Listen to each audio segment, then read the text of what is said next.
사도 바울이 갈라디아 교회들에게 하시는 말씀이 너희가 이같이 많은 괴로움을 헛되이 받았느냐 과연 헛되냐라는 말을 하고 있습니다.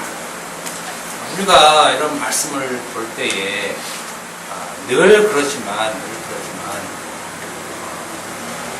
별로 우리와 관계없는 말, 현실에 이 세상에 살아가는 우리가 별로 우리와 별로 상관없는 말로 우리가 인식하고 있기 때문에 아무 의미 없이 그냥 스치며 지나가는 말씀으로 봅니다.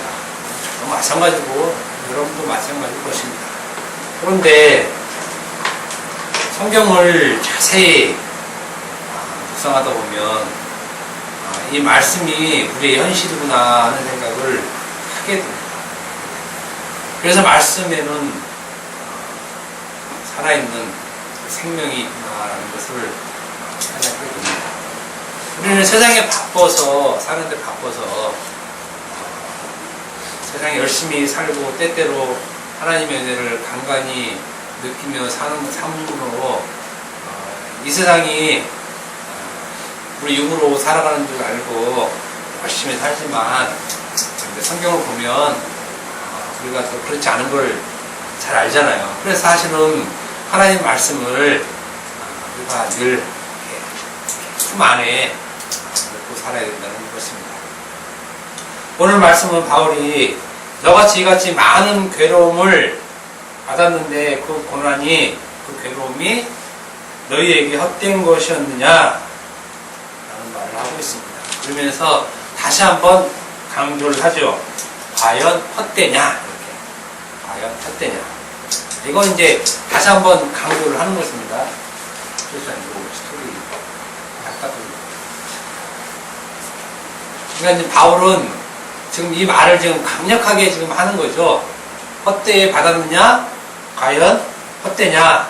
과연 헛되냐 이 말은 정말 그러냐? 지금 이 얘기를 하는 겁니다. 정말 그러냐?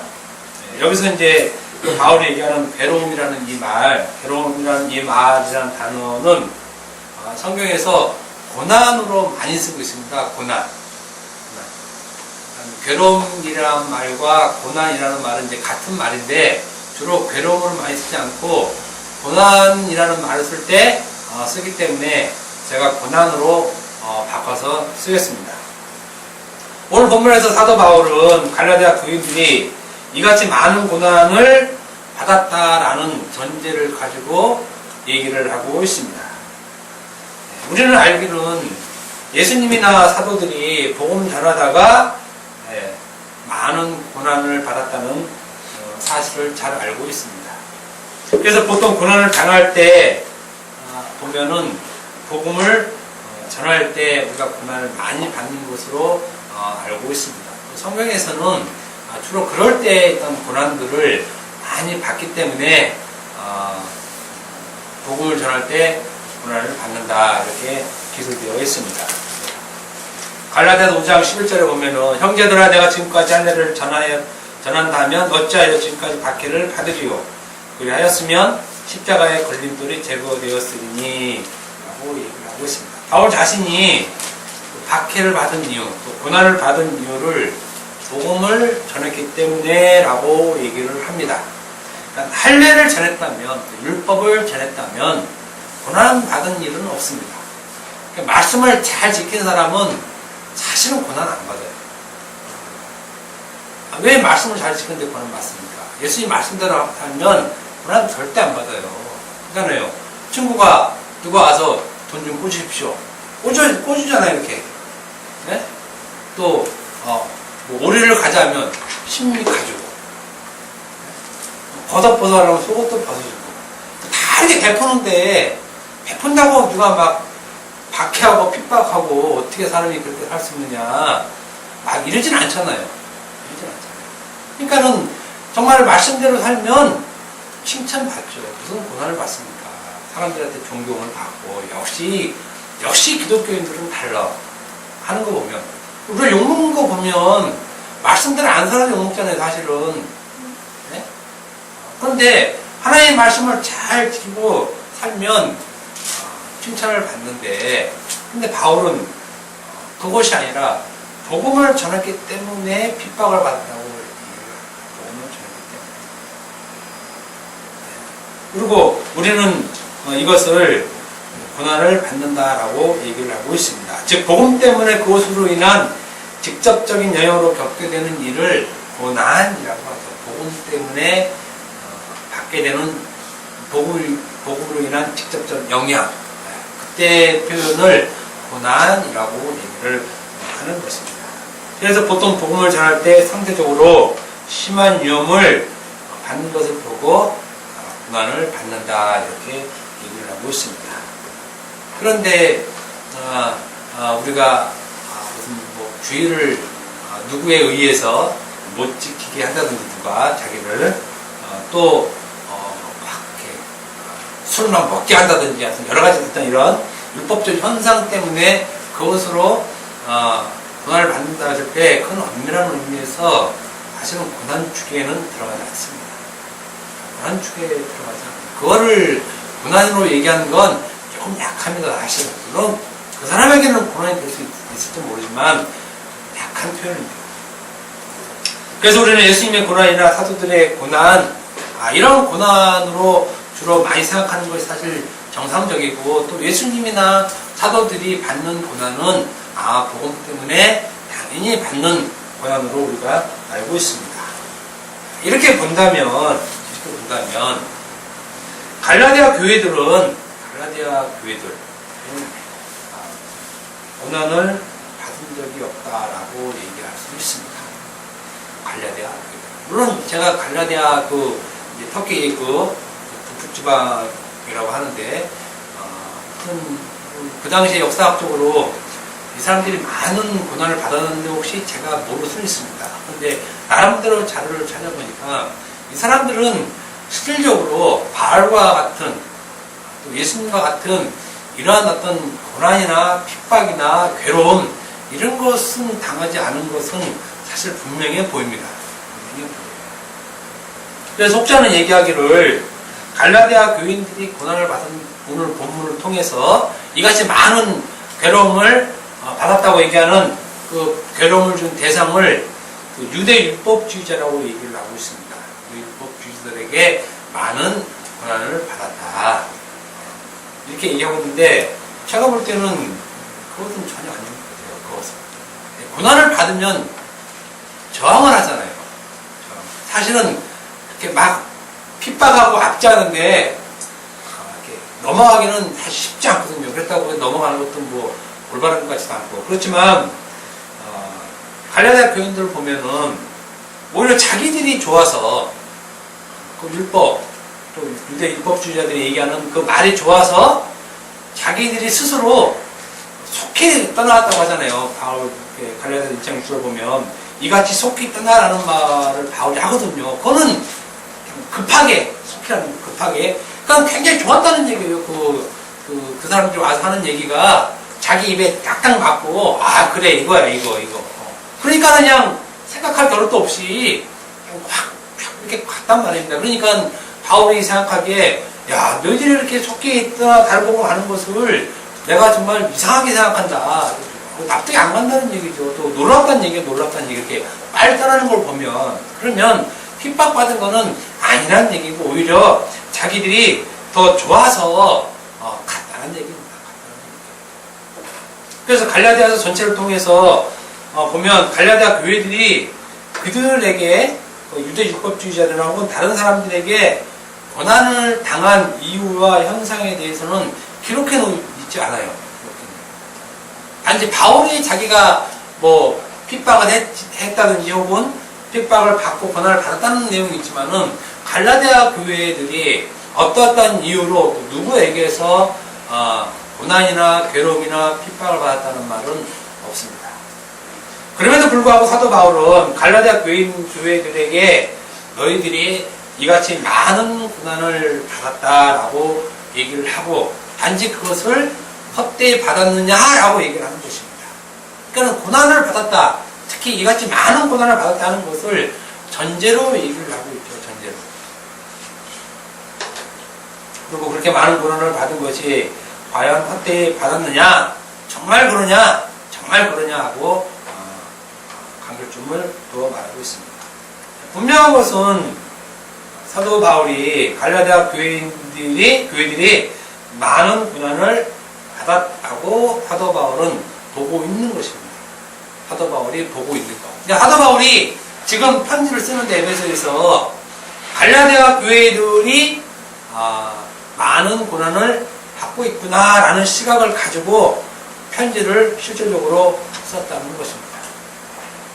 그러나 이것은 제가 볼 때에 바울의 일방적인 시각일 것이라는 것입니다.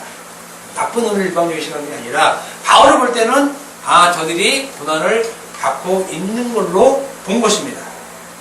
가령 이렇습니다. 지금 우리가 지금 산길교회라고 있는데 여러분들에게 지금 이 말을 여러분들에게 지금 한다고 칩시다.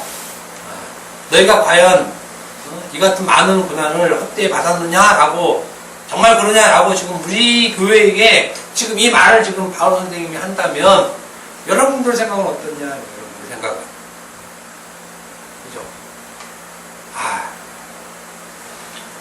바울 선생님 한글교회가 진짜 많은 고난을 당하고 있어요. 월세도 못 내서 아주 미치겠어요. 위에는 신천지, 밑에도 신천지. 세상에 이런 개고생이 우리가 미치겠습니다. 이렇지 않잖아요. 솔직히. 그리고 여러분들 스스로도 개인적으로 심한 고난 가운데 있어서 정말 우리가 이렇게 고난을 당하는데 하나님은 뭐 하시고 있는지 모르겠습니다. 그리고 맨날 와서 무릎 꿇고 기도하는 성도들도 한 사람은 없잖아요. 지금 바울 선생님이 얘기를 하는데 너희가 이같이 많은 고난을 헛되이 받았느냐라고 했을 때 약간 좀 애매하다는 거예요. 고난 받았다는 그 말에 대해서 실제로 고난 받았다고 하는 느낌이 전혀 없으니까 갈라디아 교회도 마찬가지라는 얘기죠. 마찬가지. 자기들 스스로는 자기들이 고난 받았다는 인식을 가지고 있지 못하다는 것입니다. 인식을. 근데 바울 사도는 갈라디아 교회가 고난을 받은 걸로 인식하고 있는 것이에요. 그러니까 지금 인식이 서로 이렇게 달리 되어 있죠. 달리. 한쪽은 고난 받는 걸로 알고 있고 한쪽은 마땅히 사실은 고난을 받지 않고 오히려 자기들이 어떻게 하면 이렇게 다른 복음으로 넘어갈까 이렇게 넘어간 사람들이 있으니까 나머지 있는 사람도 불안할 거 아니에요. 저 진짜 맞나 이렇게 사도 바울은 거기 없고 거짓 선생들이 와서 그거 복음 아니야. 복음은 예수도 믿지만 할례를 받고 그래야 확실한 증표가 될 수 있어. 이렇게 얘기하는 그 말에 현혹되어 간 사람이 있기 때문에 그 말에 오히려 더 이렇게 바짝 이렇게 귀를 기울이고 있겠지. 그렇게 하는 것이 그렇게 큰 고난이라고는 생각 안 하고 있을 거라는 얘기입니다. 그런데 이것은 갈라디아 교회들의 인식과는 사도 바울이 갖고 있는 인식과는 다르다는 것입니다. 무슨 근거로 이런 말을 하냐면 서기에서 언급했듯이 갈라디아 교회들은 복음을 자기들 스스로가 전하는 상황도 아니었고 오히려 다른 복음을 따라가는 형편이었기 때문에 바울의 일방적인 생각이었다 이렇게 제가 얘기를 하고 있는 것입니다. 그리고 그 다른 복음은 사람을 기쁘게 하는 것으로 오히려 고난을 당하는 것이 아니라 자기들에게 기쁨을 주는 것이기에 갈라디아 교회들은 자기들이 고난을 받고 있다는 그런 인식은 없을 것이란 말입니다. 반면에 사도 바울은 갈라디아 교회들이 다른 복음을 따라 속히 넘어간 것에 대해서 굉장히 좀 이렇게 격양되어 있죠. 어떻게 내가 그럴 수 있느냐 격양되어 있는데 이런 걸 볼 때 사실 갈라디아 교회들은 결코 복음 때문에 고난을 받는 것이 아니었다는 것입니다. 이건 사실 오늘날 우리 교회도 마찬가지지만 한국 교회도 똑같은 상황이에요. 똑같은 상황. 순복음교회나 사랑의 교회나 지구촌 교회나 모든 교회들에게 바울 사도가 지금 이 말을 하면 그 사람들 중에 과연 누가 특별한 경우를 제외하고서는 누가 우리가 지금 이렇게 많은 고난을 받고 있습니다 이렇게 얘기할 교회들이 얼마나 되냐 이겁니다. 선교지에 나가서는 혹시 모르지만 적어도 한국교회의 교회라고 이렇게 가시적교회로 모인 사람들의 교회는 고난받았다는 느낌이 거의 없을 것입니다. 그러니까 오늘 바울 사도가 그 갈라디아 교회들에게 한 말은 현대 교회에서는 전혀 인식하지 못하는 말이죠. 못하는 말. 그러니까 이런 말씀은 제껴놓는 거예요. 제껴놓는 거. 할 이유가 없어지는 것이죠. 그러니까는 전혀 설교의 그 내용으로 할 수 없는 것들이라는 것입니다. 그렇다면 바울 사도는 왜 갈라디아 교회들이 이같이 많은 고난을 받았다라고 얘기하느냐 이겁니다. 실질적으로 큰 고난을 받지 않고 괴로움을 당하지 않고 오히려 좋아서 그냥 속히 떠나간 이런 현상이 있었는데도 불구하고 사도 바울은 무엇을 보고 그들이 고난을 받았다라고 얘기했느냐 하는 것입니다. 그 근거가 무엇이냐 이것입니다. 무엇을 가지고 이같이 많은 고난을 받았다고 얘기하느냐 하는 것입니다. 여러분들도 사실은 성경 보면서 이런 것들을 가지고 좀 묵상을 좀 해야 되는데 사실은 잘 생각이 잘 안 들죠. 그런 데까지. 오늘은 이제 바울 사도가 갈라디아 교회들에게 한 이 말의 이유를 통해서 성령 받은 성도의 고난의 상태에 대해서 말씀을 전하겠습니다. 본문 보면 다시 한번 듣겠습니다. 갈라디아서 3장 4절 너희가 이같이 많은 괴로움을 헛되이 받았느냐? 과연 헛되냐? 바울 사도가 갈라디아 교회에게 서신을 보내고 그들이 이 서신을 봤을 때 오늘 본문의 말씀도 틀림없이 받겠죠. 회라운 서신에서 라고 해서 이제 돌아가면서 이렇게 이제 받아보는 겁니다. 이렇게 두루마리 받겠죠. 이렇게. 그러면 오늘 이 본문도 당연히 갈라디아 교회들은 다 보았을 것입니다. 그리고 이 편지를 받았을 때 그들의 반응은 좀 당황스러워했다는 것입니다. 당황스러워했다는 것. 우리도 마찬가지로 말씀드렸지만 우리도 만약에 이런 것들을 받으면 우리가 아무 고난도 받지 않았는데 사실은 좀 당황스럽다는 얘기입니다. 그것도 이같이 많은 고난을 굉장히 많이 받은 것처럼 좀 과장되어 말하는 것 같은 그런 느낌을 받을 수 있다는 것입니다. 왜냐하면 이같이 많은 괴로움을 받은 것이기 때문입니다. 그렇다고 사도 바울의 이 편지 내용을 무시할 수 없으니 한번 생각쯤은 해봤을 거라는 것입니다. 그러니까 우리도 당연히 오늘 이 본문 말씀에 생각을 당연히 해봐야 되겠죠. 이건 우리와 상관없는 얘기하고 넘길 수는 없잖아요. 사도 바울이 하나의 말씀이라고 우리에게 준 말씀이기 때문에 이건 우리와 전혀 관계없는 말씀하고 성경에서 지우면 안 되잖아요. 지우면 우리가 무슨 고난을 이렇게 많이 받았는가 혹은 무엇을 보고 우리가 고난을 받았다고 얘기하는가라는 이런 생각은 사실 자연스럽게 이 편지를 읽으면 해야 된다는 것입니다. 고난은 무슨 고난, 우리는 오히려 더 좋은데 화기애애하고 서로 그냥 좋게 지내는데 무슨 고난이냐 이렇게 할 수 없다는 것입니다. 왜냐하면 이들은 자기들이 외부로부터 혹은 내부로부터든지 어떤 이유로도 이같이 많은 고난에 해당될 정도로 고난을 받고 있지 않았기 때문입니다. 그렇기 때문에 이들은 바울이 말한 그 많은 고난이 어떤가를 생각해 봐야 하는 것입니다. 정말 우리가 받았다고 하는 그 많은 고난은 무엇인가? 무엇인가? 여러분, 지금 이 말씀, 정말 우리가 받았다고 하는 그 많은 고난은 무엇인가? 이게 이 생각을 갖게 하는 것이 지금 바울이 요 구절을 말하는 포인트입니다. 요 구절을 말하는 포인트. 그러니까 너희가 이같이 많은 괴로움을 헛되이 받았느냐? 과연 헛되냐? 정말 그러냐? 라는 말씀을 우리가 읽을 때 우리가 기본적으로 갖고 있어야 될 인식은 정말 우리가 받았다고 하는 그 많은 고난이 무엇인가냐? 예, 요걸 끌고 들어가야 되는 거죠.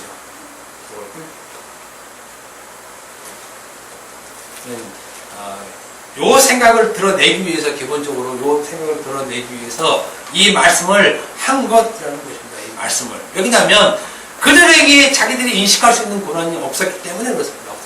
있으면 당연히 우리가 이런 고난을 당연히 받았다는 걸로 반응이 나올 텐데, 없기 때문에 우리가 받은 고난이 뭐지? 하고 갖고 들어가야 된다는 거죠. 그러니까 이건 여러분 개인에게 사실은 다 해당되는 말씀이라는 것입니다. 여러분 개인에게. 참으로 우리가 받은 이같이 많은 고난이 무엇일까? 이 생각의 출발점은 성도들이라고 하는 사람들에게는 굉장히 중요한 사실입니다. 이같이 많은 고난을 받은 것이 무엇일까? 라고 하는 생각의 출발점은 성도들에게는 굉장히 중요한 것이 된다는 것입니다. 왜냐하면 그 출발점의 끝이, 그 출발점에서 끝나는 지점이 바로 복음의 완성이 십자가의 은혜로 결론 나기 때문에 그렇습니다. 과연 우리가 받은 이같이 많은 고난이 무엇인가라는 생각의 끝, 이 생각, 여기서부터 시작되는 그 끝이 복음의 완성인 십자가의 은혜로 끝나기 때문에 그러하다는 것입니다. 이러한 출발점이 없다면, 아니 이러한 그 출발점으로 시작하지 않는 그 사람, 그러니까 바울이 너희가 이같이 많은 고난을 헛되이 받았냐?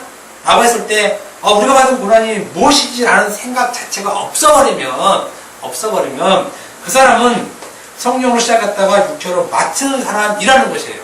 그 생각 자체가 없으면. 그 생각이 없습니다. 그런데 사실은 대다수가 그 생각을 갖지 못하죠. 그 생각을.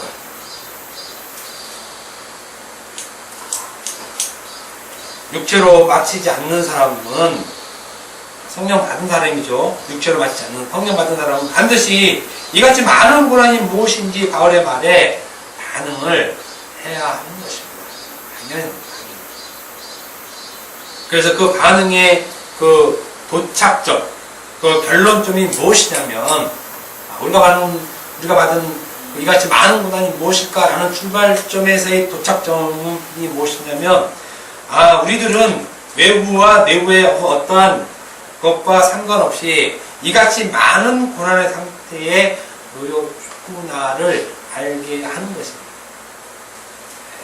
지금 우리 같은 경우는 우리는 내부에서나 외부에서나 지금 고난을 받고 있지 않죠. 실질적으로 고난을 받고 있지 않습니다. 그런데 사도 바울이 너희가 이같이 많은 고난을 헛되이 받았냐는 말씀을 볼 때에 우리가 느끼는 반응은 뭐냐면, 우리는 이같이 많은 고난의 상태에 놓여 있구나라는 인식을 가져야 된다는 거죠. 이미 이 말을 읽을 때 우리가 이미 고난을 갖고 있구나, 이런 생각을 가져야 한다는 것입니다. 다시 말씀드리면 바울 사도가 갈라디아 교회들에게 너희가 이같이 많은 고난을 헛되이 받았느냐, 과연 헛되냐 라는 이런 바울의 말에 우리의 반응은 우리가 이미 고난 속에 있다고 하는 얘기구나 라는 바울의 시각으로 같이 끌려 들어가고 빨려 들어가야 된다는 거죠.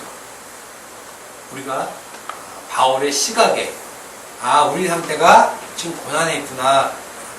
그러니까 지금 여러분들은 지금 고난의 상태에 있다는 것입니다. 고난의 상태에. 이 듣기 싫고 힘든 이 설교를 듣는데 지금 너무 막 우리 학교 휴재가 열심히 좀 잘 자고 있는데 초등이 힘들어요. 이런데 초등이한테 이렇게 힘을 강력히 줘야 되는데 이거 미안하기도 해요. 아무튼 우리가 이미 이런 고난 속에 있구나. 이 더운 날, 졸린 날에 이미 고난 속에 있어요. 이제는. 우리들은 이미 이 바울의 말에 우리가 고난 가운데 있구나라는 인식을 가져야 하는 것입니다. 우리는 고난 받은 적이 없는데도 불구하고 말입니다. 고난 받은 적이 없는데도 불구하고 우리가 가져야 될 인식은 우리가 이미 고난을 받고 있구나라는 인식입니다. 이것이 바울의 인식과 같이 하고 있는 인식이죠. 그게 바울의 말에 화답을 하는 거잖아요. 우리는 고난 받은 적 없으니 바울 선생님 당신이 우리를 오해하고 있습니다. 그리고 이 편지를 다시 반송시킬 수는 없잖아요. 그렇다면 우리가 이미 바울의 시각으로 읽는 것이 성령 받은 사람. 그러니까 우리에게는 사실 이 고난이라는 게 없었던 것이 생긴 것이에요. 없었던 것이 지금 생긴 거예요, 여러분들에게. 저에게나. 왜냐면 고난은 바다에 있는 거잖아요. 근데 지금 고난 받은 적이 없잖아. 근데 바울은 많은 고난이 있다고 얘기하니까 그래요? 그럼 고난이 있는 거네요? 하면 없던 고난이 지금 생겨버린 거예요. 발생된 것이에요. 없었던 고난이 우리에게 발생되어버린 거예요. 이미 없었던 고난. 우리는 우리 육체의 고통이 와야 그것이 고난으로 결론 짓는데 지금 바울이 말하는 고난은 그것을 두고 하는 말이 아니라는 것이에요. 아니라는 거예요. 갈라디아 교회들에게 강력하게 했던 복음에 반대되는 핍박이나 막 이런 게 이 사람들이 막 아우성치고 막 힘들고 그런 현상이 있는지 아니면 갈라디아 교회들이 정말 바울이 받은 복음을 전하다가 막 받았든지 하면 그런 거를 고난으로 표현해서 막 이렇게 얘기할 텐데 이런 상황이 없는데도 불구하고 고난을 받았다고 하니까 이 갈라디아 교회가 받는 이런 반응은 받아야 하는 반응은 그럼 우리에게 고난이라는 것이 들어와 있구나. 그러니까는 자기들에게는 없는 고난이 우리 마음속에 들어와 있다는 것입니다. 그래서 우리가 전혀 예상하지 못한 것을 가지고 이것이 고난이다라고 얘기를 해주고 있는 것입니다. 이것이 고난이다. 우리는 고난이 아니다라고 있는 이 상태에서 이것이 고난이다. 그러고 얘기하면서 너희가 이것을 헛되이 받았냐? 지금 이 얘기하는 거예요. 너희가 이것을 헛되이 받았냐? 지금 말이 좀 어렵진 않죠?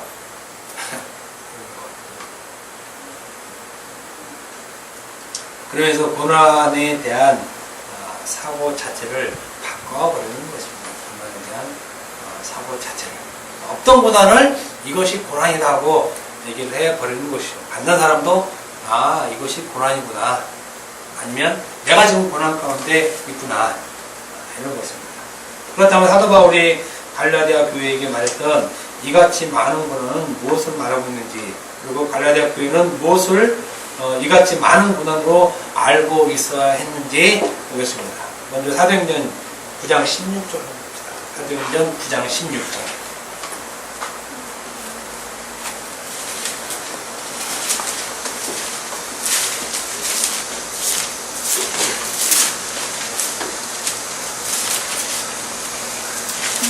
장 16절 다 같이 한번 읽어봅시다. 시작. 그가 너희를 위하여 얼마나 고난을 받아야 할 것을 내가 너희에게 보이리라 하시니. 아멘. 예수님께서 바울에게 보이시겠다고 하는 것이 있죠. 내가 너에게 보일 것이 있는데 그것이 바로 고난입니다. 고난. 그런데 고난을 그에게 보여주시는 수단과 도구가 무엇이냐면 예수의 이름이라는 복음이죠. 복음. 그에게 고난을 보여주는 수단과 도구가 뭐냐면 복음이었습니다. 그 복음을 내어놓으면 그것이 뭐가 되냐면 고난이 되는 것입니다. 고난. 복음을 내어놓으면 그게 바로 고난이 되는 거예요. 고난. 그러니까 복음이 없으면 고난도 없는 거죠. 영광을 받기 위해서는 고난도 받아야 된다고 로마서 8장 17절에 말씀하죠. 그러니까 영광과 고난은 하나입니다. 사실 하나. 영광 따로 있고 고난 따로 있고 이가 아니라 영광과 고난은 그냥 하나예요. 하나. 그러니까 영광을 받으면 고난도 당연히 같이 받게 되는 거예요. 같이 받게 되는 거죠. 고난을 받으면 그것이 바로 영광이에요. 영광. 고난 따로 받고 영광 따로 받고 이렇지 않다는 것입니다. 고난의 실체가 복음으로 드러나죠. 복음으로. 물론 반대로 얘기도 하지는 맞습니다. 복음의 실체가 드러나면 그게 고난으로 드러난다는 얘기입니다. 그러면 예수님께서 바울에게 보이고자 했던 그 고난은 다름 아닌 복음이죠. 복음. 왜냐하면 고난은 반드시 복음으로만 드러납니다. 복음으로만. 갈라디아서 5장 11절 아까 한번 읽었는데 형제들아 내가 지금까지 할례를 받았다면 어찌하여 지금까지 박해를 받으리요? 그랬으면 십자가에 올돌이 제거되었으리니 자신이 박해를 받은 이유가 바로 복음을 전했기 때문이라고 말을 합니다. 복음을 전했기 때문이라는 이 말 속에 이미 고난이 들어가 있는 것입니다. 고난이 들어가 있습니다. 고난. 즉 복음이라는 말 속에 이미 고난이 같이 들어가 있다는 것입니다. 그래서 이 둘은 사실은 그냥 하나입니다. 한 가지. 하나. 복음을 전하면 고난이 오고 그 고난은 복음 때문에 발생되고 그렇기 때문에 이들은 사실 같은 말로 표현해도 무방한 것입니다. 내용이에요. 다 내용. 이것을 먼저 바울 사도가 예수님에게 받았죠. 예수님에게. 바울이 먼저 받았습니다. 바울이 고난을 받고 복음도 받죠. 같이 받는 것입니다. 복음을 받으면 그 복음 안엔 이미 고난도 같이 들어가 있는 것입니다. 그래서 복음을 꺼내놓으면 그게 고난이에요. 고난. 복음을 꺼내놓으면 그것이 고난으로 그냥 바뀌는 것입니다. 또 고난이 나오는 건 복음이 나오는 거잖아요. 복음이. 그러니까 고난은 외부로부터 오는 것이 아니라 이미 내부로부터 나가는 거예요. 내부로 나가는 거. 내부에서 나가는 게 고난의 시작이죠. 외부에서 오는 것이 아니라. 그러니까 여러분들이 이미 바울이 너희가 이같이 많은 고난을 헛되이 받았냐라고 해서 여러분들이 우리에게 이같이 많은 고난이라는 말 표현을 썼을 때 이미 우리는 복음을 받았기 때문에 그 안에서 같은 고난을 받고 있다는 것입니다. 고난을 가지고 있다는 것, 받고 있다는 것.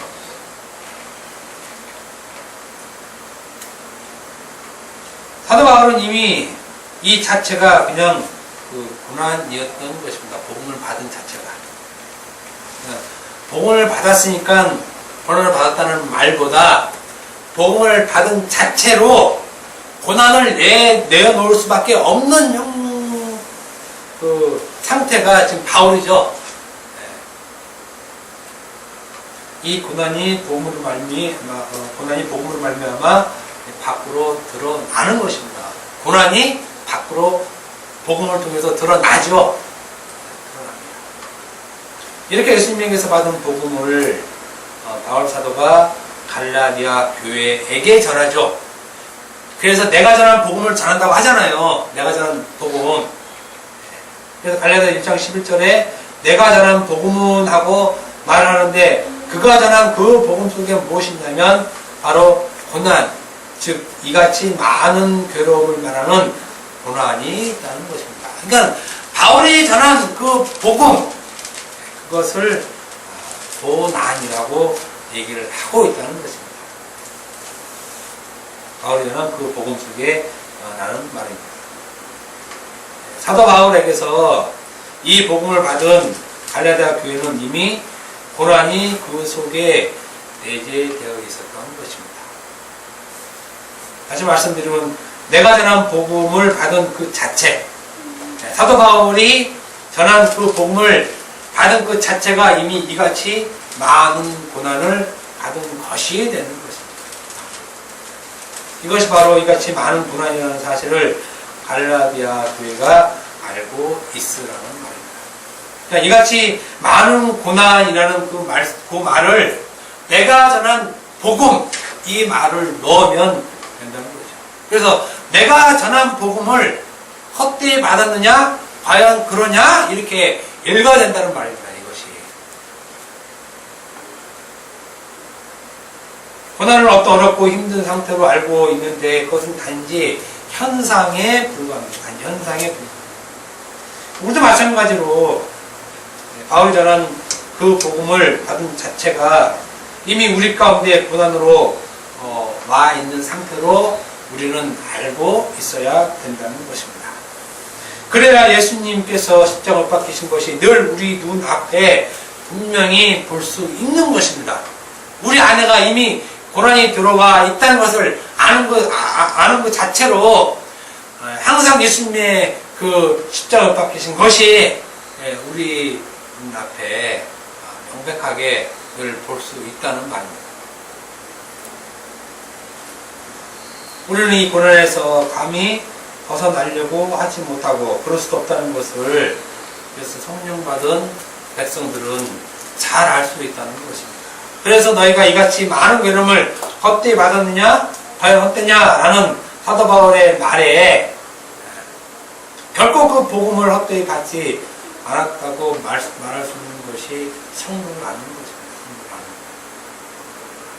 바울 사도가 너희가 이같이 많은 괴로움을 헛되이 받았느냐?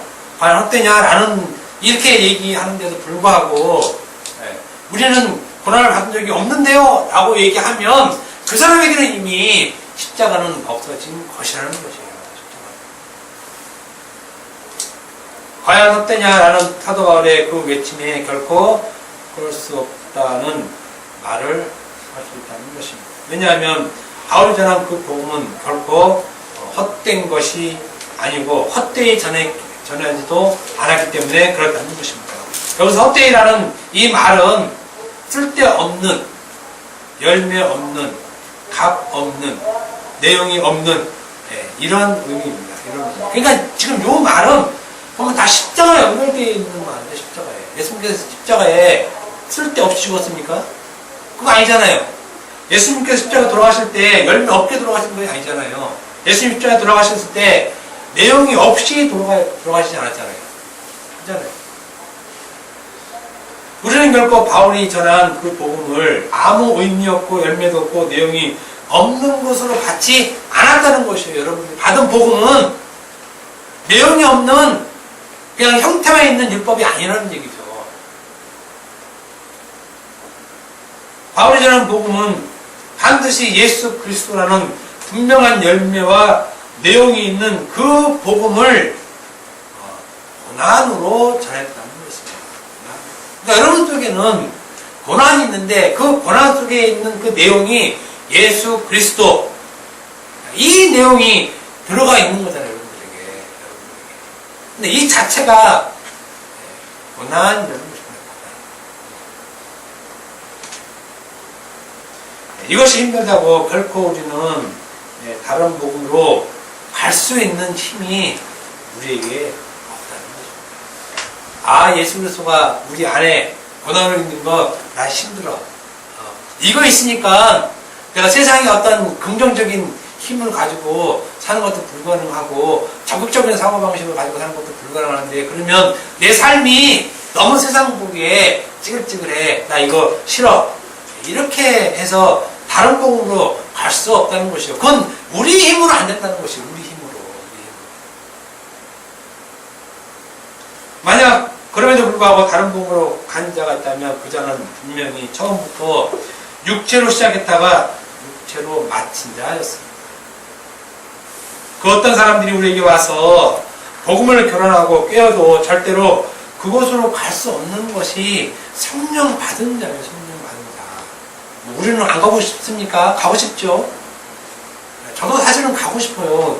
그냥 가서 좀 이렇게 한번 열심히 한번 하나님이 주신 힘으로 이 세상에 한번 이렇게 한번 어떻게 한번 좀 살아보고 싶어요. 진짜 목적이 이끄는 삶으로 가서 그냥 그렇게 하고 싶은 마음이 간절한데 입이 안 벌려져, 입이 안 벌려져. 우리를 끌고 가시는 분은 주님이시기 때문에 그렇습니다. 주님이시고. 우리는 그냥 이렇게 팔 벌리고 있고, 그냥 주님이 이렇게 우리 그냥 띠를 딱 잡고 그냥 채워서 끌고 가니까 지금 우리가 끌려가는 것입니다. 그 끌려가는 곳이 고난이고 복음이라는 것입니다. 끌려가는 그 지점이 항상. 사랑하는 삼일교회 성도 여러분, 갈라디아서 3장 4절의 말씀, 너희가 이같이 많은 괴로움을 어떻게 받았느냐, 과연 어떠냐. 이 말씀은 내가 전한 복음을 받은 그 자체가 이같이 많은 괴로움, 즉 고난이라고 얘기를 하는 것입니다. 우리는 결코 이것을 헛되이 받지 않았습니다. 헛되이. 그러므로 우리는 우리의 삶 속에서 이것을 끊임없이 내어 보이며 사는 고난 받은 자의 삶을 사는 자입니다. 복음을 끊어놓는다는 것은 내 자신에게도 끊어놓는 거죠. 내 자신에게, 그리고 우리 형제 자매들에게도 끊어놓는 거죠. 이제 꿈에 우리 큰처남이 나오는 거예요. 큰처남이라고 막 통화를 했는데, 자기가 요즘에 그 복음 때문에 간간히 보긴 하나 봐요. 내용 설교를 듣는다고 하니까. 3주를 교회를 안 나갔다 그러더라고요. 목사님 말씀이 힘들어 죽겠다고. 그러니까 와이프가 큰처남들이 당신은 왜 교회에 가긴 안 와요. 먼저리. 근데 안 들어가는 거예요. 그 예배당이니까. 안 들어가고 뭐 하냐고. 대충 이렇게 얼무그랬다는 거예요. 그러지 말고 열심히 다녀라. 열심히 다녀. 그래야 다른 복음이면 더 잘 들을 수 있고 알을 수 있다. 얘기하면서 제가 꿈에, 이건 이제 통화한 얘기고, 꿈에 네 자녀에게 그 복음을 전해라. 이런 얘기를 제가 했어요.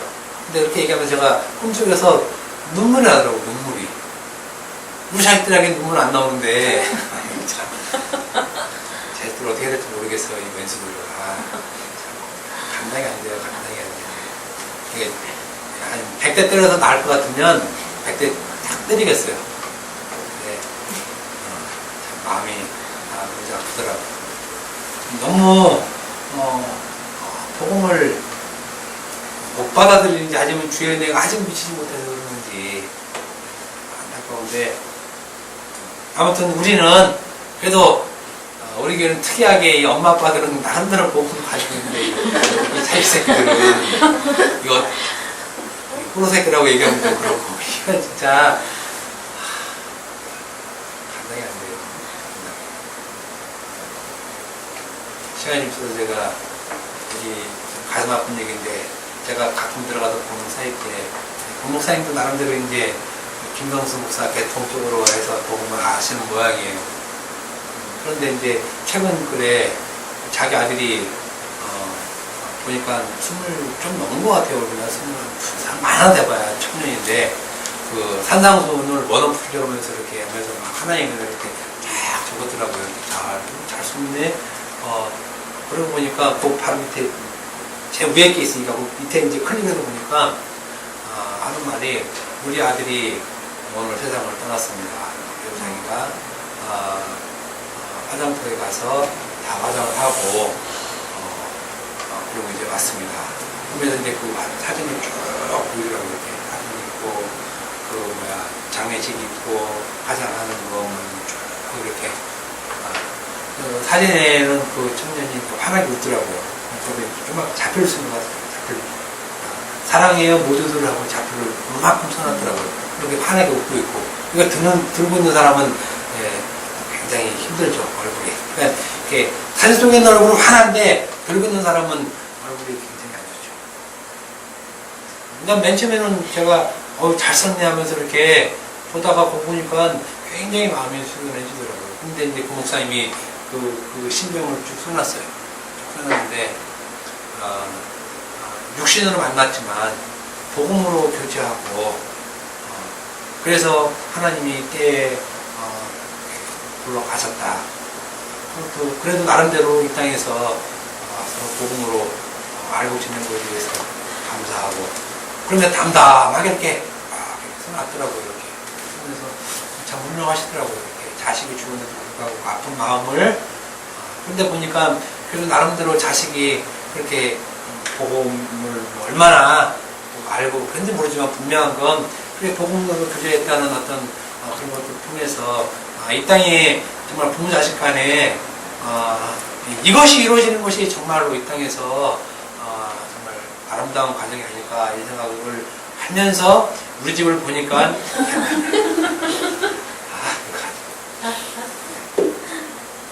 그래 분명히 얘기했어요. 네 뜻대로만 살아라. 내 자식이지만 굉장히 불쌍해요. 굉장히 지가 아무리 발버둥 쳐봤자 뭐 하겠어요. 평생 소나타 하나 끌고 오면 잘 끌고 다닐 거예요. 평생 해봤자 34평짜리 아파트 한번 살아보면 할 텐데 그걸 못 쫓아서 안다라고 그냥 아침 7시 갔다가 저 10시 오고 아주 뭐 그렇지만 그럼에도 불구하고 우리 부모들은 어떻게 해요? 이 기막히고 자식들이 꽉 막히는 자식들에게 그래도 복음을 전하지 어떻게 되겠어요? 그게 우리 부모들이 복음을 먼저 안 죄예요. 죄. 그 죄를 발산해 내자고요. 힘들어도. 아무튼 우리는 이미 그 복음을 받은 바울이 전한 복음을 받은 그 고난 받은 자의 삶을 사는 것이고 이것이 십자가를 지고 사는 것이고 이것이 자기 부정된 삶을 사는 것입니다. 자기 부정. 예수를 주와 그리스도를 믿고 사는 사람들의 삶이라는 것입니다. 이 이상의 삶은 없어요. 그냥 먹고 마시고 그냥 이렇게 사는 거예요. 사는 거예요. 뭐 자식이 서울대 가봤자 어차피 다 돌아갈 것들. 제가 솔직히 생각해봤어요. 우리 자식한테 하나님이 서울대에 보내줄까 내가 복음 줄까 그러면 저는 복음 달라고 얘기를 하겠어요. 정말 그런 생각이 들어요. 그래야 맞아 죽든지 뭐 해죽든지 그게 나을 것 같아요. 복음 말고 좀 솔직히 어떻게 살아야 할지 묻는 사람도 있습니다. 그런데 묻지 마세요. 우리 삶 자체가 그냥 고난이에요. 고난. 복음을 받았으면 고난이에요. 그 자체가 고난. 100평짜리 살아도 고난이고 100만 평에 살아도 고난이고 벤츠 하이클래스 제일 좋은 거 시리즈로 최고 좋은 거 타고 다녀도 그냥 고난이에요. 고난. 그거 탄다고 뭐 대단한 뭐 유세 떨 일도 없고 아무것도 없어. 아무것도 없어. 단지 좀 편하고 이 땅에서 편한 것 뿐이지 삶은 고난이에요. 삶은.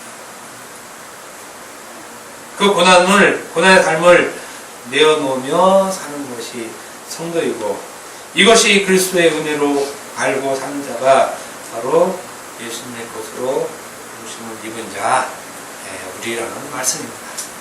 기도하겠습니다.